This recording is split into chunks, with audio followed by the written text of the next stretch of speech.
પેલા સર હતા એ બેટા તરબૂચનો શું ભાવ છે?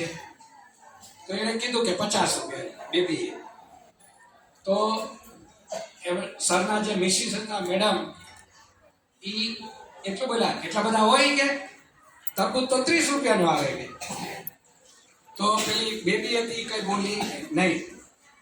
એમણે તને ખબર નથી કે આ મારા ખોળામાં છે એ તારો ભાઈ છે. એટલે છોકરી બિચારી થોડીક તકલીફ વાળી હતી, એના ભાઈ હતો નહીં.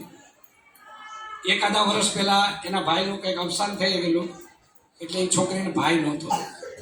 એટલે એ ગાડી પાસે આવી, એ બાબો 3-4 વર્ષનો હતો ને બેબી 8-10 વર્ષની હતી. તેને તેડી પછી એના તરબૂચની લારી લઈ ગઈ અને તરબૂચની લારી ઉપરથી એક તરબૂચ આપ્યું એ બાબાના હાથમાં.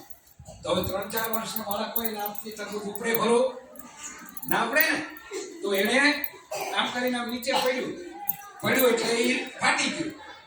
એટલે પેલા મેડમ હતા એને એવું કીધું, એ તારું ગયું બેટા, અમારું નહીં હો, અમારે તો ગાડીમાં આવે પછી કે. તો કે હા કોઈ વાંધો નહીં. પછી પાછી એને લારી પર લઈ ગઈ એ બાબાને, અને પછી એ બાબાને તરબૂચ ને હાથે એ બેબીએ ગાડીમાં બેસાડી ત્યાં છોકરીની આંખમાં આંસુ આવી ગયા. એટલે એ પેલા મેડમે પૂછ્યું કે કેમ કે? તો કે આજે રક્ષાબંધનનો તહેવાર છે અને મને મારો ભાઈ બીમાર હતો ત્યારે એવું કીધેલું કે રક્ષાબંધને કોઈ તારો ભાઈ આવી અને તારી પાસે રાખડી બંધાવશે. તો એણે એવું કીધું કે ભાઈ હવે કે આજ મારો ભાઈ છે એટલે મારે પૈસા લેવાય નહીં.